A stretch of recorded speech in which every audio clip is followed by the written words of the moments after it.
Bapak, Ibu, dan saudara-saudara sekalian,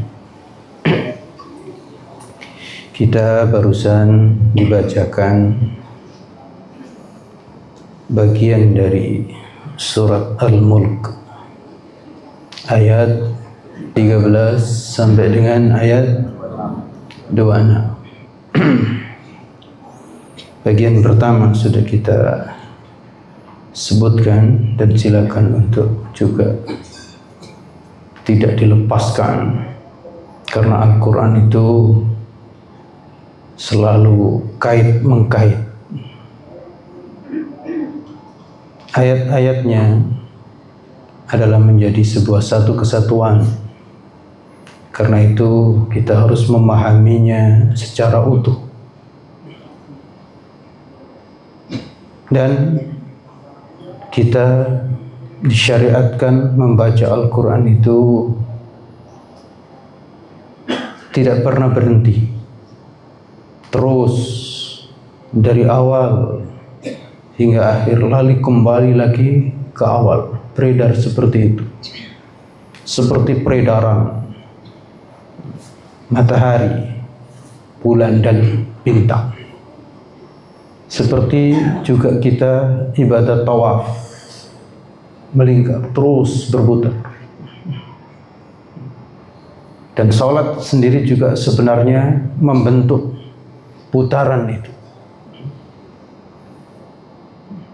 Dengan cara seperti itu, insya Allah kita tidak akan lepas dari poros yang ditentukan oleh Allah Subhanahu wa Ta'ala. Dan pusat tawajuh kita, pusat ghayatuna, pusat tujuan kita adalah ikhlas semata-mata mengharap ridho Allah Subhanahu wa Ta'ala. Ada yang melihat ataupun tidak. Dan itu diantara rahasia besar kita dididik selama bulan Ramadan dengan ibadah puasa. Wa asirru qawlakum aw ijharu bih innahu alimun bidzatis sudur. Terserah kalian, mau kalian rahasiakan atau kalian terang-terangan dalam berbicara, dalam berbuat, yang jelas tidak ada yang tidak diketahui oleh Allah Subhanahu wa Ta'ala. Dan itulah puasa, dan demikian sebenarnya seluruh ibadah yang Allah Subhanahu wa Ta'ala syariatkan kepada kita. Wa ma umiru illa liya'budullaha mukhlishina lahuddin. Tidaklah mereka itu diperintahkan beribadah kecuali benar-benar ikhlas, mukhlisin, benar-benar ikhlas dalam memberikan ketundukan, ketaatan kepada Allah Subhanahu wa Ta'ala. Maka keikhlasan menjadi dasar sekaligus tujuan kita dalam beribadah.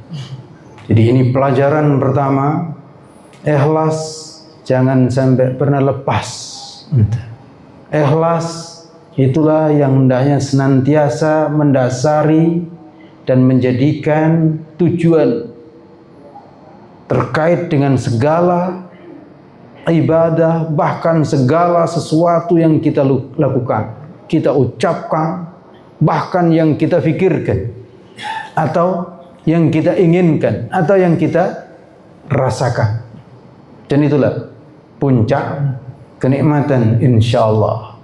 Orang itu baru bisa merasakan nikmat beribadah, nikmat sholat, kalau ikhlas. Sebenarnya makanan juga begitu. Orang itu baru bisa merasakan nikmat makanan itu, nikmat kalau ikhlas. Kalau nggak ikhlas nggak akan bisa sebenarnya. Ujungnya akan membuat penyakit dan kegelisahan. Itulah keikhlasan. Ikhlas termasuk hidup rumah tangga. Kalau bapak ibu-ibu udah hidup rumah tangga ini nggak ikhlas, pasti akan menghadapi situasi dan kondisi yang kesel terus. Karena memang kehidupan ini Allah ciptakan serba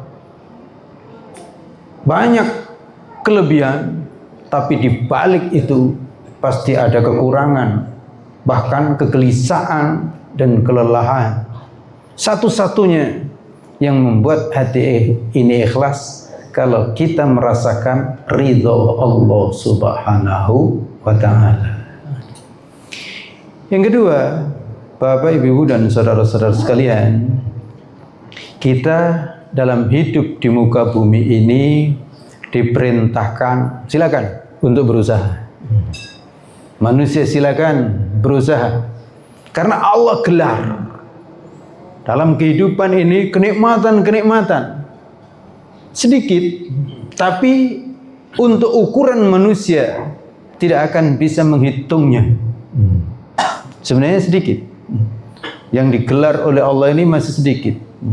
Karena ibarat Allah Subhanahu wa ta'ala itu punya kenikmatan 100% atau 100, maka yang di dunia ini baru dikasih 1. Masih ditahan yang 99.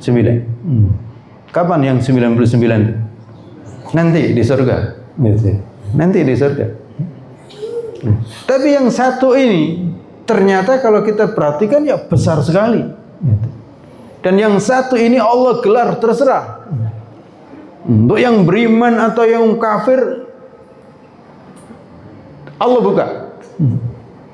Termasuk untuk binatang-binatang semuanya. Jadi 1 ini Allah buka untuk semuanya. Karena itu nggak usah ngiri kita. Kalau ternyata kok ada orang yang nggak pernah sholat tapi kok sehat, nggak usah ngiri. Gimana Ibu? Nah, ada yang nggak pernah baca Quran tapi kok ternyata harta bendanya terus melimpah, berdatangan, nggak usah ngiri, ya kan? Nggak rajin beribadah kepada Allah, tapi kalau pemilu pilkada jadi terus, ya tenang, nggak apa-apa. Ya. Karena memang Allah buka ini. Pertama sebagai ujian, yang kedua memang berlaku hukum mencari. Ini ujian. Ujian berarti memang Allah tidak terlalu mementingkan banyak dan sedikit. Banyak ujian, sedikit juga ujian. Yang kedua berlaku mencari. Siapa yang mencari dengan modal yang besar, ya dia akan mendapatkan sesuatu yang besar. Tapi kalau mencarinya dengan modal kecil, maka akan dapat ya kecil. Ya, mancing. Kalau pancingnya kecil, modalnya cacing, paling dapat. Nah, tahu semua kan? Ikan sepat, ikan betok. Ya kan? Tapi kalau mancingnya pakai kapal, gimana? Pakai jaring besar, maka dapat? Ya begitu. Berlaku hukum itu. Maka Allah Subhanahu wa ta'ala berfirman, "Huwallazi ja'ala lakumul arda dhalulan famshu fi manakibiha." Allah yang menjadikan bagi kalian bumi itu enak, lunak. Jadi bumi ini lunak. Lunak kan? Apalagi kalau pas hujan, lunak lagi itu. Lunak. Maka famshu fi manakibiha, berjalanlah. Kira-kira terjemahnya bajaklah di mana kamu mau. Oleh karena itu boleh juga kita sisipkan pelajaran keutamaan membajak tanah atau bumi, sehingga tumbuh-tumbuhan beraneka ragam. Maka petani itu insya Allah pahalanya besar. Petani itu pahalanya besar. Tapi sayang, sekarang jarang yang mau jadi petani. Inginnya jadi pegawai negeri terus. Ya, jadi di kantor, di meja, udah tinggal ada makan, ada nasi. Seharusnya yang begitu tuh ingat, ini kok bisa ini ada nasi di depan ini. Bagaimana caranya? Ya kan? Bagaimana caranya? Padahal luar biasa itu caranya. Luar biasa. Sampai bisa ada beras itu. Dan ini sebenarnya kalau direnungi, bangsa yang hebat itu seharusnya memastikan punya sumber daya alam. Punya sumber daya alam. Dan Allah sudah kasih, memang bumi ini bisa dikelola, bisa diolah sedemikian rupa, dibolak-balik. Dan itu juga yang diminta oleh Nabi Ibrahim saat menempatkan keturunannya di padang lembah yang sangat tandus. Rabbana inni askantu min dzurriyyati biwadin ghairi dzi zar'in. Ya Allah, aku telah tempatkan anak keturunanku di lembah yang enggak ada tanaman. Di lembah yang tidak ada tanaman. Inda baitikal muharram, di dekat rumahmu yang dihormati. Inda baitikal muharram, Rabbana liyuqimus shalah, agar mereka mendirikan salat.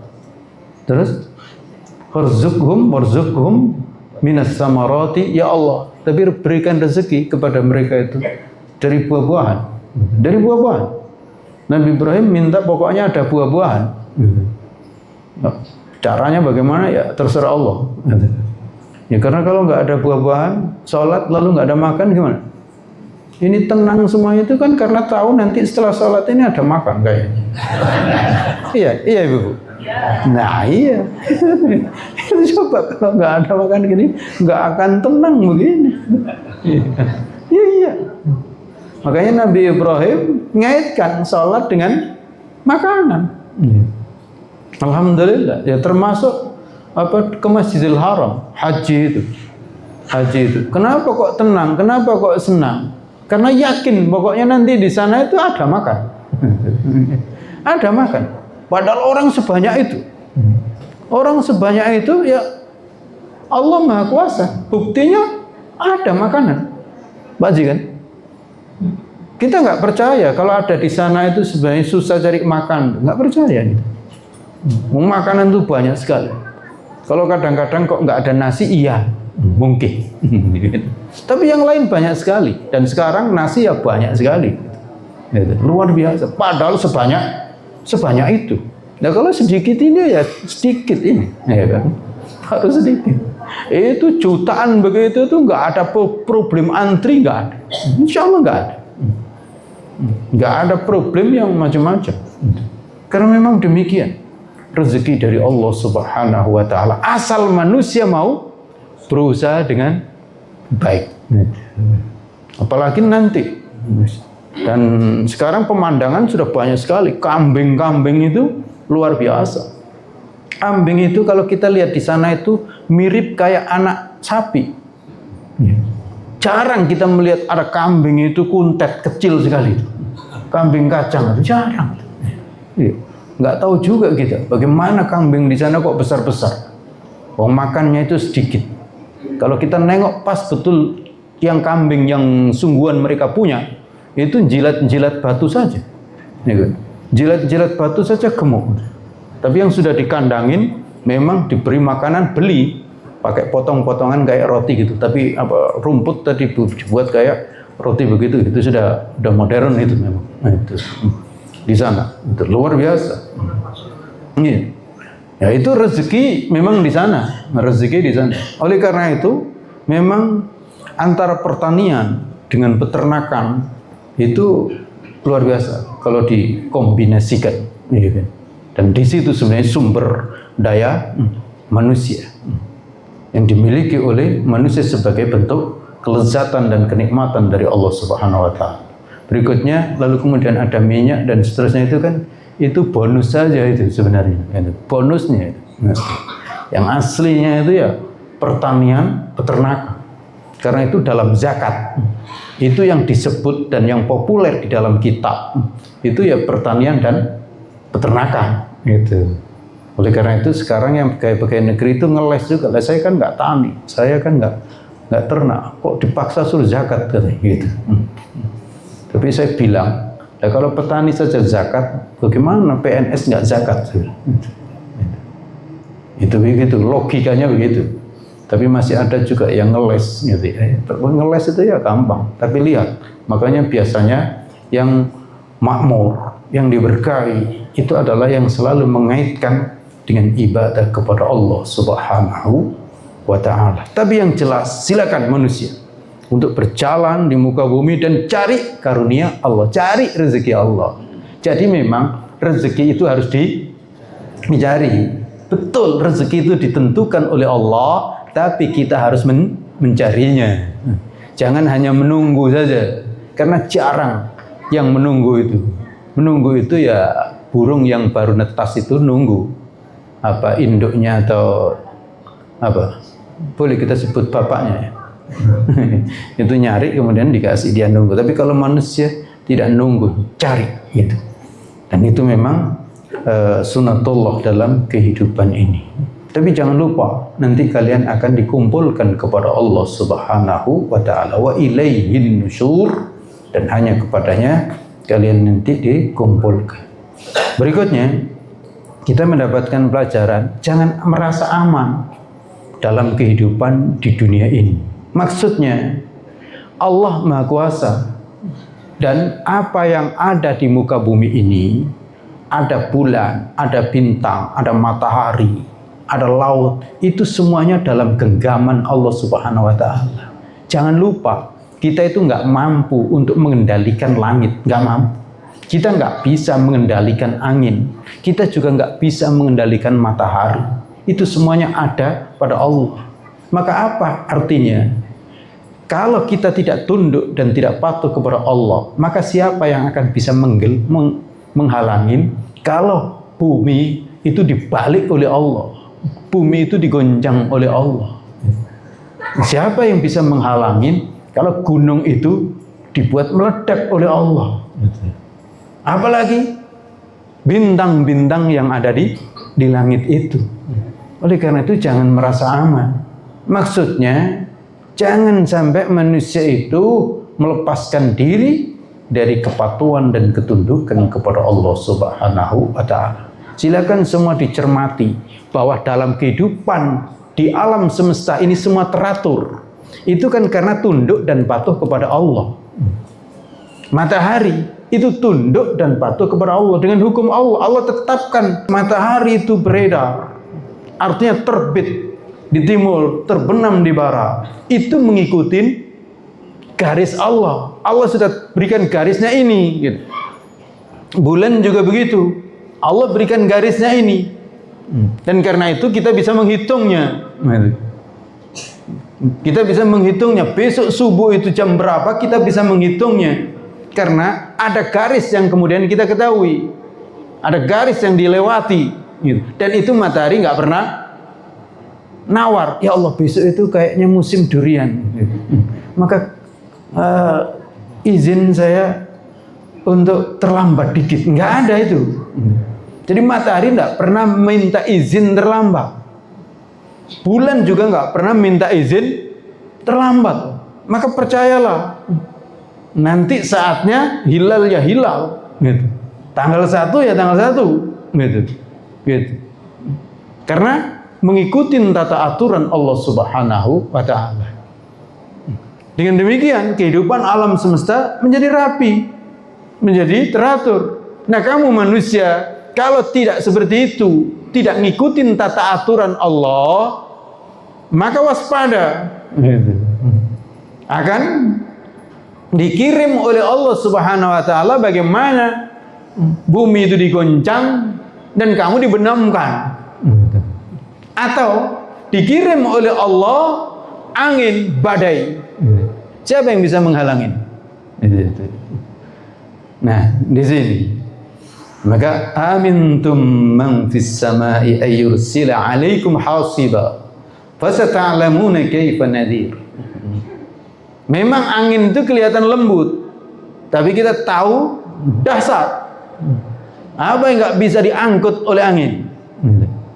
Bahkan banyak energi-energi yang dipakai oleh manusia itu berikutnya adalah energi angin. Ya, energi angin kan, energi air, angin. Itu. Traktor itu energi angin kan, betul? Yang tahu? Halo, mana ini? Para dokter, profesor dari UNIF. Ini kan energi angin atau ban itu bisa nyangga mobil kita itu kan angin dimasukkan di situ. Luar biasa kan? Angin itu lembut, tapi ternyata tidak akan ada yang bisa ngalahkan. Seberat apapun bisa disangka. Dan kalau sudah meledak maka ya udah berantakan. Padahal dia lembut. Air juga begitu. Air itu kan nggak bisa ditekan, ya kan? Nggak bisa ditekan dia. Kalau manusia masih bisa ditekan kan? Apalagi ditekan pakai uang kan bisa gampang tuh. Kalau air nggak bisa.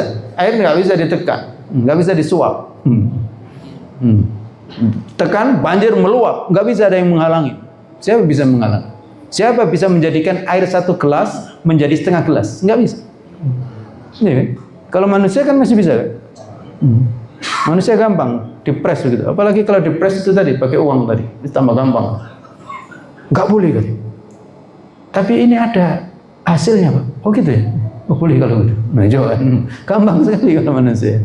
Ini kalau air, angin nggak bisa dipres itu. Maka waspada, fasata'lamuna kaifan nadhir. Maka betapa dahsyat gitu. Dan itu sudah sering terjadi. Hari-hari begini juga kita lihat kan, bagaimana angin itu. Ini baru angin-angin kecil ya. Itu tumbang, termasuk api dan seterusnya. Berikutnya. Ya, penting sekali membaca sejarah. Karena memang manusia ini ya siklus saja, perputaran saja. Khususnya silakan dilihat bagaimana sejarah manusia kalau tidak patuh kepada Allah, tidak patuh kepada hukum Allah. Jadi perlu diketahui, Allah itu memberlakukan hukum untuk alam semesta yang disebut dengan hukum kauniyah.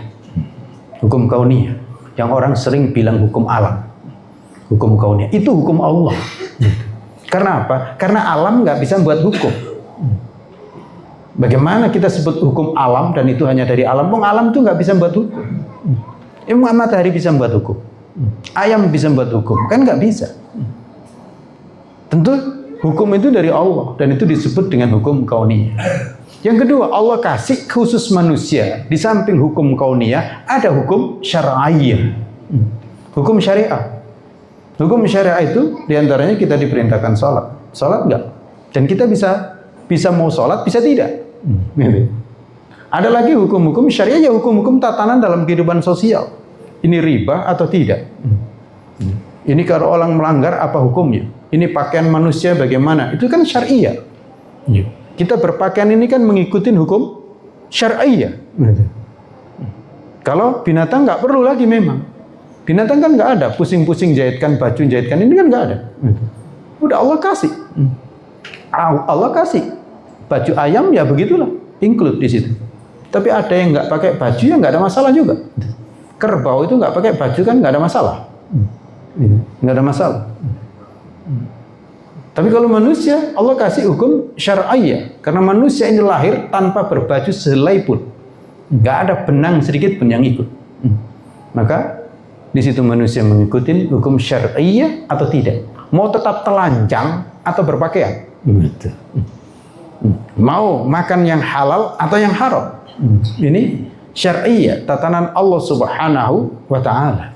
Nah, ketika tatanan syar'iyyah dengan kauniyah nggak nyambung, bertentangan, maka terjadilah persoalan dan malapetaka. Itulah sunatullah. Selalu masyarakat itu kalau nggak tunduk dan tidak patuh kepada Allah, pasti terjadi masalah. Di sini. Maka sebenarnya belajar nata kehidupan kalau membaca Al-Quran itu nggak perlu lama-lama, nggak perlu sampai tahunan, nggak perlu sampai penelitian ini dan itu. Sebenarnya gampang. Oleh karena itu umat Islam itu cerdasnya cepat, nggak nunggu S3. Saya ingin sampaikan itu. Umat Islam ini dengan baca Al-Quran cerdasnya itu cepat, nggak perlu sampai S3. kuliah bertahun-tahun, yang ternyata ujungnya justru pulang-pulang malah nggak tahu. Iya.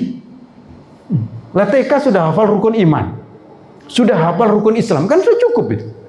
Lu gara-gara kuliah S3 malah lupa rukun iman, malah lupa rukun Islam, malah lupa bahwa sholat itu wajib. Bahkan sholat itu tiang agama, Pak. Ya, lihat. Kalau saya gambarkan tiang itu ya kayak tiang-tiang ini.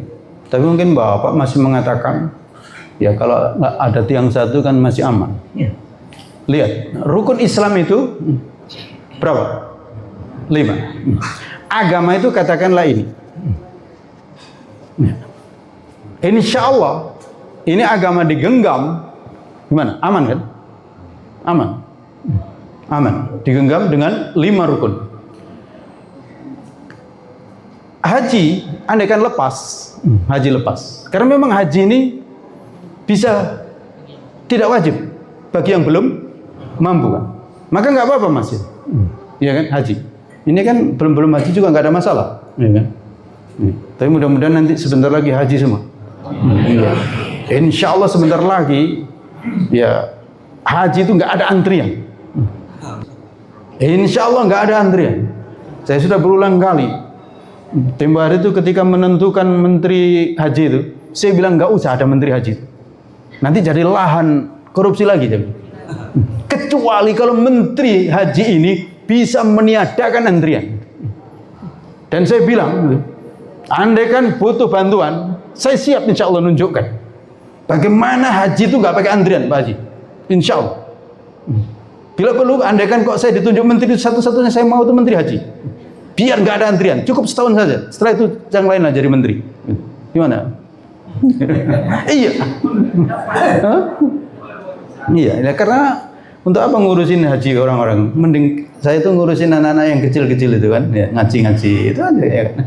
Ya itu ya biarlah diurusin. Tapi kalau nggak bisa membuat nggak antrian, bolehlah gitu. Kita sumbang. Gitu. Karena memang iya, nggak perlu antrian, insya Allah. Insya Allah nggak perlu antrian. Di Saudi itu nggak ada antri kok. Gitu. Dan saya tahu kenapa kok ada antrian, apa rahasianya. Insya Allah tahu. Gitu. Nah, maka siap-siap, Bapak. Siap-siap. Ada modal, ada tenaga, berangkat insya Allah. Ya. Dan sangat tergantung dengan memang karunia dari Allah Subhanahu wa Ta'ala. Iya. Katakanlah haji nggak ada, masih nggak ada masalah. Puasa nggak ada, masih nggak ada masalah. Zakat nggak ada masalah. Lihat ketika sholat tidak ada, jatuh dia. Sholat nggak ada, jatuh. Agama lepas.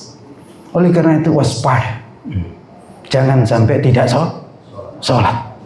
Jangan sampai tidak sholat.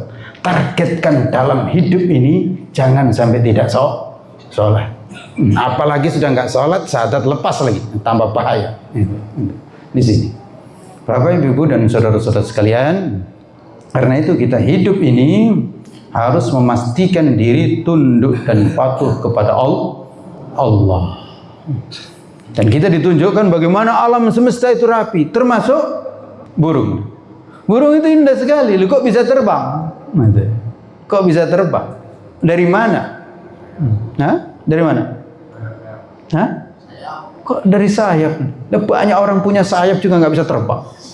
Bebek itu punya sayap. Nah gimana? Ayam punya sayap, nggak bisa terbang. Dan kita juga punya sayap, nggak bisa terbang. Kok bisa burung itu bisa terbang? Gimana? Saya kira gampang. Allah. Jadi cepat kita itu. Kalau kita itu belajar Al-Quran, maka cepat sekali. Nggak perlulah panjang-panjang mikir itu. Baru kemudian berikutnya silakan untuk dipikir begini-begini. Oleh karena itu untuk jadi sarjana hukum, jadi sarjana ini, jadi sarjana itu, nggak penting panjang-panjang. Iya, nggak penting. Dan saya mengatakan ini, Bapak, jangan dibilang getabrus ya. Karena begini para sahabat. Saya ingin tanya, sahabat itu kira-kira levelnya S berapa? Halo, S berapa? Bilal itu S berapa? Ada yang nanding. Kuliahnya berapa lama? Kuliahnya berapa lama? Ada yang mengatakan saya bisa menandingin Bilal.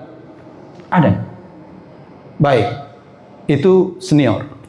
Ada nggak yang mengaku bisa menandingin Abdullah ibnu Umar yang baru umur 15 tahun atau 13 tahun sudah minta izin kepada Nabi, ya Rasulullah izinkan saya ikut perang Badar. 13 tahun ikut perang Badar. 13 tahun. Dan Nabi mandang-mandang kemudian, jangan dulu, kamu masih kecil nak.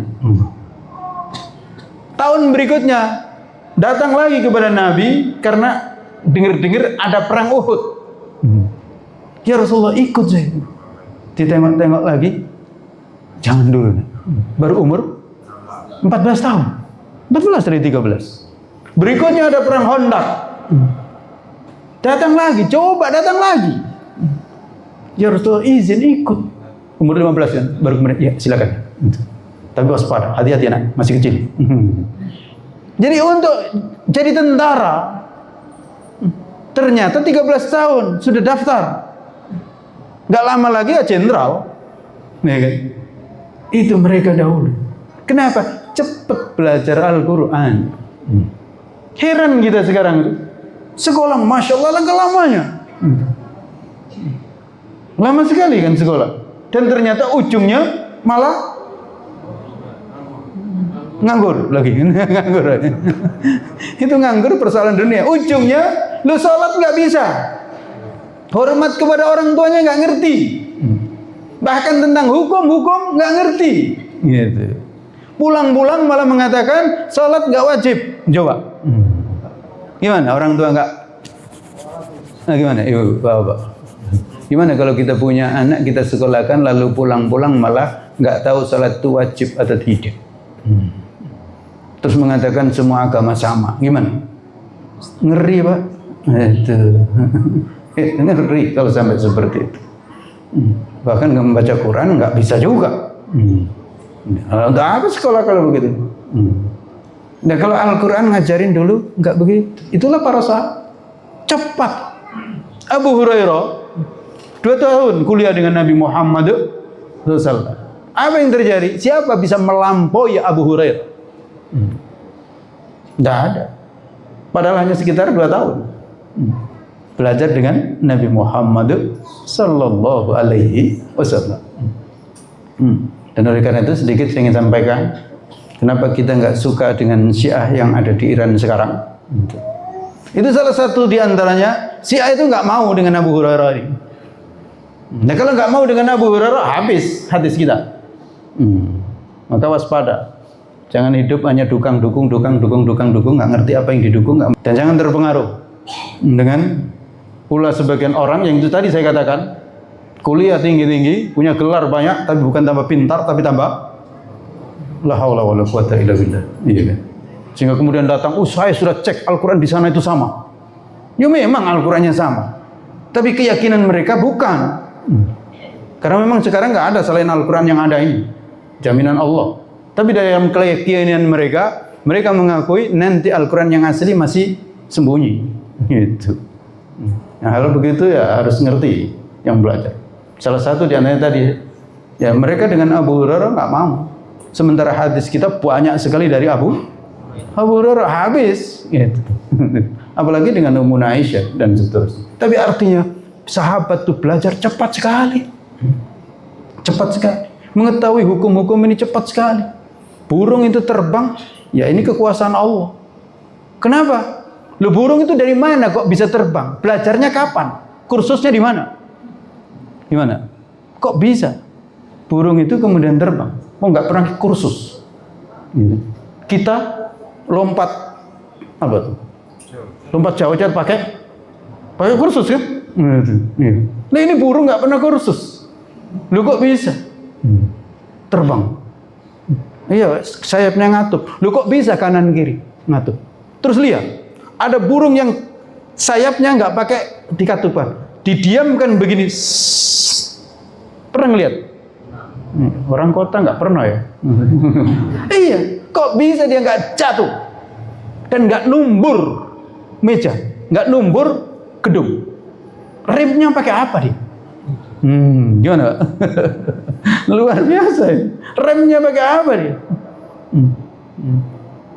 Jadi kita punya pesawat, itu kan belajar dari burung. Jadi ternyata kita ini banyak belajar dari alam semesta. Kita tahu jam semua ini belajar dari bulan, matahari. Kita tahu tentang arah, bagi para nelayan itu belajar dari bintang. Itu tahu arah. Kita belakangan bisa membuat pesawat, itu belajar dari burung. Ngeremnya begini dan seterusnya. Maka jangan sekali-kali tidak patuh kepada Allah Subhanahu wa ta'ala. Ma yumsikuhunna illa Rahman. Tidak ada yang bisa menahan itu kecuali Allah yang Maha Rahman. Innahu bikulli syai'in basir. Berikutnya, iya, disinilah kesombongan orang-orang kafir. Orang-orang kafir itu melihat ayat-ayat Allah itu bukan segera untuk menundukkan hati dan jiwanya, tapi justru menyombongkan dirinya. Dan karena itu orang-orang kafir itu adalah tertipu, termasuk dalam persoalan rezeki sudah Allah gelar banyak sekali, tapi ternyata tidak disyukuri dan itu tidak dianggap sebagai dari Allah, tapi dari usahanya sendiri. Ya tadi nasi ya, ini dari mana? Emang kita bisa menciptakan nasi? Kan kita nggak bisa. Nanam iya, tapi membuatnya kan kita nggak bisa menciptakan nasi. Dan kok itu makanan kita? Kenapa makanan kita bukan cacing misalnya? Tapi sayang, manusia itu sering juga keliru. Yang bukan makanannya dimakan. Kan di sini kan? Kalau binatang rata-rata tidak akan keliru. Yang bukan makanannya tidak dimakan. Tapi manusia yang bukan makanannya dimakan. Iya, di sini. Jadi siapa yang lebih pintar? Burung, ayam, kambing, kerbau, atau manusia? Dalam soal makanan. Makanan manusia yang luar biasa. Yang bukan makanannya dimakan. Ibu-ibu izin, hari ini ya luar biasa. Saya termasuk prihatin sekali. Karena banyak sekali anak-anak kita itu nggak tahu itu bukan makanannya, tapi dimakan. Dan anehnya ayah dan ibunya senang. Gitu. Waspada. Gitu. Waspada. Karena kalau ayam itu nggak perlu diajarin oleh induknya untuk makan. Ini nak makanan beras, nggak perlu. Ayam tahu. Tapi kalau anak manusia nggak bisa. Tolong anaknya dididik dengan baik, makan makanan yang baik. Karena itu Allah perintahkan, pakai perintah ya ayyuhalladzina amanu kulu min thayyibati ma razaqnakum. Baik orang-orang yang beriman, makanlah yang baik-baik. Kalau binatang nggak perlu itu. Waspada. Lihat anak-anak kita jajan makanan di pinggir jalan, itu thayyibat atau tidak? Baik atau tidak? Dengan warna-warninya yang seperti itu. Waspada ya. Karena ujungnya nanti akan mengarah kepada narkoba. Jelas narkoba itu kan bukan makanan manusia, bukan dikonsumsi, tidak seharusnya dikonsumsi manusia kan. Dan oleh karena itu binatang nggak ada yang terpapar narkoba. Nggak ada kan. Termasuk izin saya berulang kali nyindir rokok ya. Iya. Ya izin, nggak apa-apa. Bapak yang belum bisa meninggalkan ya apa boleh buat, ya kan. Iya. Tapi saya izinkan saya terus mengingatkan. Demi apa? Demi cinta. Cinta terhadap generasi muda. Karena rata-rata orang tua saya yakin, nak kamu jangan ngerokok. Iya kan? Ada nggak orang tua yang ingin, nak ngerokok lah? Ada nggak? Tidak ada kan? Loh kok bapaknya ngerokok? Nah soal lain pak katanya. Sudah kadung katanya. Gitu. Oleh karena itu apa buat ya? Sudah kadung. Karena yang saya tahu, insya Allah tidak ada ayah dan ibu suka kalau anaknya ngerokok. Saya yakin itu. Oleh karena itu, saya nggak bosan untuk mengingatkan ini. Nggak tahu manusia itu bagaimana. Wong itu bukan makanannya, lo kok dimakan? Lo kan itu asap. Dan bukan asap biasa. Bukan asap biasa kan? Kita kalau ada asap saja kita tutup hidung. Lo ini masalah dimasukkan. Begitu kan? Nah ini kan persoalannya. Saya ajak mikir saja, izin. Saya mohon nggak sakit hati ya dengan saya. Saya sedih juga kalau bapak sakit hati. Terus gara-gara ini nanti saya nggak diundang lagi gitu misalnya. Karena saya nyampaikannya insya Allah dengan sepenuh hati. Karena saya kecil hidup di desa, ya kan, dengan ibu yang janda itu dan paman-paman tuh ngarahkan jangan ngerokok nak. Ya begitu, ya kan? Pasti orang tua begitu. Saya tahu orang tua jangan ngerokok nak, ya kan? Maka bagaimana kok masih terus ngerokok? Karena memang kalau dipikir-pikirkan itu bukan makanan manusia. Allah kasih banyak kok, gitu. Yang lain ada jeruk, ada apa lagi? Iya, ada durian nanti sebentar lagi, insya Allah banyak durian, ya kan itu. Banyak jus juga beraneka macam. Lu kok ngapain ndak? Jebol itu. Dan izin, memang saya kalau ada yang di kanan kiri itu jebol ya saking apanya ya, saking saya nggak berani untuk mengingatkan itu, memang saya agak tertekan. Iya, tertekan. Agak pusing saya. Karena memang nggak biasa kan, sudah nggak biasa kan. Memang agak tertekan. Dan saya kira bukan hanya saya, tapi semua orang begitu. Nggak mungkin. Dan karena itu di sini pas di masjid kan nggak ada yang rokok kan? Iya, karena nggak cocok kan? Nggak cocok kan? Di masjid rokok kan nggak cocok ibu kan? Nggak cocok kan? Lu kalau di masjid nggak cocok, emang di rumah cocok? Mungkin nggak cocok juga sebenarnya kan kita itu. Karena mengganggu banyak orang. Ya kita masukkan ke dalam mulut kita, lalu kita keluarkan, terus orang lain kita suruh ngirup, kita suruh ngisap. Coba etis nggak? Kita minum lalu kita semprotkan, wos gitu gimana kira-kira? Lu kan mirip itu, mirip itulah. Kita minum terus kita semprotkan gimana? Pasti ditapoin sama Pak Haji. Tapi rokok kenapa tidak? Padahal kan sama dari mulut kita, terus kita keluarkan, orang lain suruh kemudian ngisepin semua, gitu. Dan saya yang lebih merinding itu istrinya yang ngisep, anaknya yang ngisep, yang masih bayi. Iya.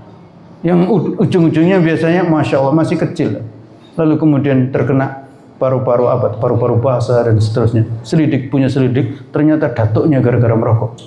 Iya, nggak merinding gitu. Kalau sampai begitu. Berikutnya, pentingnya hidayah, petunjuk.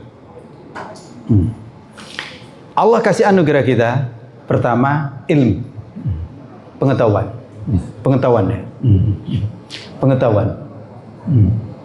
Matahari terbit, terbenam. Ini pengetahuan. Termasuk kemudian ayat-ayat Al-Quran datang, Iqra, pengetahuan.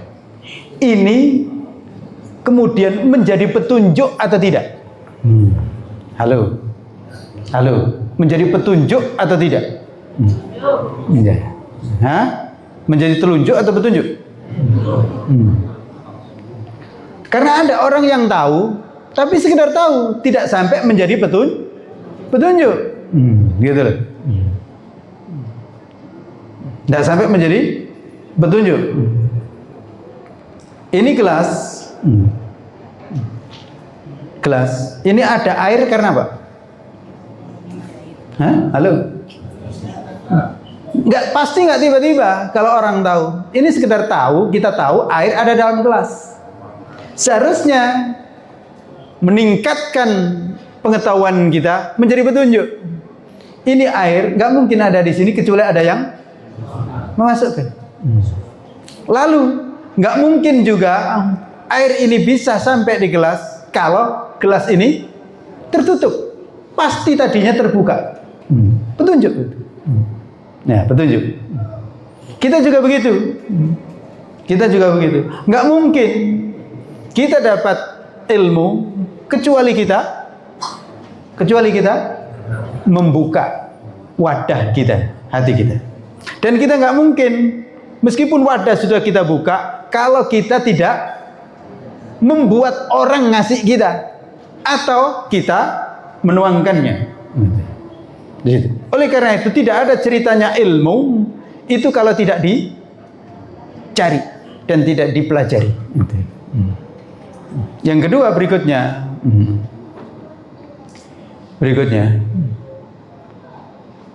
di atas petunjuk itu ada taufik.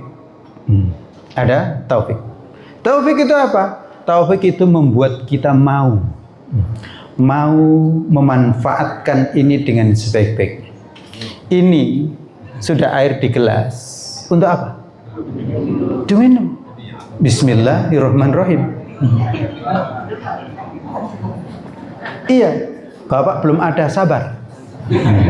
Iya, izin. Sabar itu penting. Banyak hari ini orang nggak sabar. Sakit gigi langsung ke dokter. Sakit ini, sakit itu langsung. Sabar dulu. Jangan tiba-tiba. Termasuk juga usaha. Kalau belum dapat, sabar dulu. Wasta'inu bis-sabri was-shalah. Sabar. Karena ada proses. Belum ada, sabar dulu. Insya Allah nanti ada, tenang. Nanti kalau sudah ada, diminum. Nah, kita memanfaatkan ini, mengamalkan ini, itulah taufik. Dan nanti diminum dengan sebaik-baiknya. Kita sudah tahu salat bagus, tahu kan? Alhamdulillah. Kita belajar bagaimana jalan. Tapi ternyata kaki ini nggak bisa melangkah ke masjid. Gimana? Padahal bukan karena jalan becek, bukan juga karena nggak sehat, tapi persoalannya nggak mau. Hati, itulah belum dapat taufik. Kadang-kadang orang menyamakan hidayah dengan taufik, nggak apa-apa. Tapi peringkatnya begitu. Kalau petunjuk sudah tahu, sudah dikasih. Tapi taufik belum dapat. Nah, orang yang tidak tahu, tidak dapat hidayah, tidak dapat taufik, itulah orang yang terbalik dalam hidup. Mau jadi orang terbalik. Yang seharusnya kaki dipakai jalan, tapi muka dipakai jalan. Bagaimana terbalik? Yang haram dikejar, yang halal ditinggalkan. Punya istri halal di rumah, lo yang haram di sana dikejar. Tiap hari dikasih belanja, istri yang di rumah nggak dikasih belanja. Gimana ibu? Nah, tadi beli rokok bisa, tapi beli susu untuk anaknya nggak bisa. Coba. Nyawer tahu nyawer? Nyawer, artis nyawer itu bisa, tapi ngasih anak untuk modal sekolah nggak bisa. Gimana? Itulah terbalik. Afamay yamshi mukibban ala wajhihi ahda ammay yamshi sawiyan ala siratim mustaqim. Apakah sama orang yang berjalan dengan muka dan orang yang berjalan dengan kaki yang lurus? Kalla, itu nggak sama. Apakah sama orang yang rajin memberikan belanja kepada istri-istrinya yang sah halal dengan orang yang ngasih belanja di tempat yang tahu itu? Nggak sama. Apakah sama yang rajin ke masjid dengan yang rajin hanya main song musik? Nggak sama.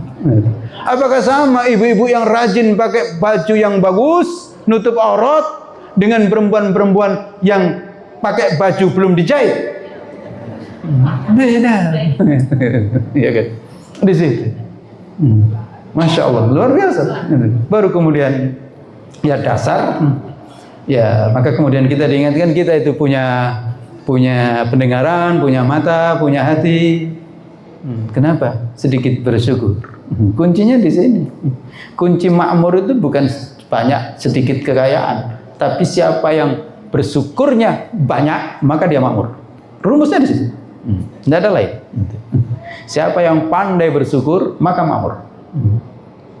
Makkah itu tandus, bersyukur makmur. Indonesia banyak sekali kekayaan, tapi kurang bersyukur, ujungnya korupsi, banyak utang, banyak utang. Di sana makmur karena bersyukur, kambing datang, buah datang. Maka kita jangan ngiri.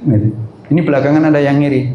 Pak Sofan, saya ingin sebenarnya saya kehilangan kontak dengan beberapa kawan DPP Muhammadiyah yang memfatwakan hadyu boleh disembelih di Indonesia.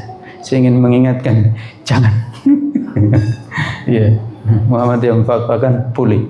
Saya ingatkan jangan. Karena ini memang hak sana. Jangan ngiri gitu. Dan di sana juga biasanya juga dikirim kok kemana-mana. Itu hak sana. Allah sudah kasih kita ini banyak sekali. Maka biarlah memang ada jamaah haji yang nyembelihnya di sana. Bahkan yang nggak haji pun Itu sebenarnya kalau kita mau ngambil keutamaan, kirim hadiyu ke sana. Nggak haji. Nabi Muhammad sebelum haji selalu ngirim sembelihan ke Mekah. Selalu ngirim ke Mekah. Tidak punya pikiran biarlah kami sembelih di Madinah saja. Ya di Madinah ada disembelih, tapi di Mekah juga dikirim. Karena memang itu Allah perintahkan gitu, untuk nyembelih ke sana. Kenapa? Karena di sana Allah pilih sebagai keutamaan masjid pertama dibangun. Gitu. Maka nggak usah kita ngiri. Gitu. Allah sudah kasih kita banyak rezeki. Gitu. Asal kita bersyukur. Tapi kita belum bersyukur. Maka untuk apa? Untuk meningkatkan kehidupan kita di Indonesia ini satu-satunya bersyukur diri. Dan bersyukur itu bukan dengan ucapan, bukan sekedar ucapan, tapi membuktikan ajaran Allah dilaksanakan. Gitu. Kita kan ajaran Allah belum kita laksanakan di Indonesia. Ngakunya saja mayoritas Islam, tapi ajaran Islamnya minoritas. Kita sering kalah kok dengan yang minoritas. Kalau sudah soal ajaran kan, gitu. Soal ajaran kan kita kalah. Libur saja hari apa kita? Libur hari apa? Hari Ahad kan. Seharusnya kalau kita punya kekuatan kan hari Jumat kita libur. Sekarang malah bukan Ahad Jumat tapi terus PNS libur tiap hari ya. Sekarang itu kita itu suka ngakalin semua. Dan juga di mana ada perundang-undangan kita yang ditulis di awalnya Bismillahirrahmanirrahim. Ada nggak? Buka, mulai dari Undang-Undang Dasar 45 sampai turun-turunannya. Ada nggak yang berani mengucapkan Bismillahirrahmanirrahim? La haula wala quwwata. Baru nulis Bismillah aja nggak berani. Tapi perlu saya ingatkan, awalnya Undang-Undang Dasar 45 itu ditulis Bismillahirrahmanirrahim. Lalu ditulis muqaddimah. Tapi ternyata itu tadi, kita itu gampang dinego. Hapus, dihapus. Gitu. Tinggal satu kalimat Allah di Undang-Undang Dasar 45 itu. Tinggal satu kalimat Allah. Yang lain nggak ada. Padahal sebelumnya itu ada setidaknya kalimat Islam 3. Ya, dan kalimat Allah ya itu ada Islamnya 3 di Undang-Undang Dasar yang aslinya, yang disebut dengan Piagam Jakarta itu. Ya. Dan berikut-berikutnya. Gitu. Maka ya agak tragis gitu. Maka qalilan ma tashkurun, sedikit kalian itu bersyukur. Dan Allah membuat manusia ini berkembang biak dan ujungnya nanti diminta pertanggungjawaban. Tapi dasar orang kafir mengatakan kapan. Selalu begitu kan, kapan. Ya, hanya bisa mengatakan kapan. Maka ya kalau sudah begitu jawab saja innamal ilmu indallah. Ilmu tentang itu, tentang kiamat nanti hanya Allah yang tahu. Dan saya, kata Nabi, hanya memberikan peringatan, memberikan pemberitahuan. Kalau mau diberi beritahu, nggak mau ya sudah. Karena itu memang dakwah itu terus pemberitahuan, terus ajakan, tapi memaksa tidak. Hidayah tidak bisa dipaksakan, taufik tidak bisa dipaksakan. Kecuali pada saatnya ada kekuatan yang berlaku hukum bersifat mengikat semuanya. Gitu.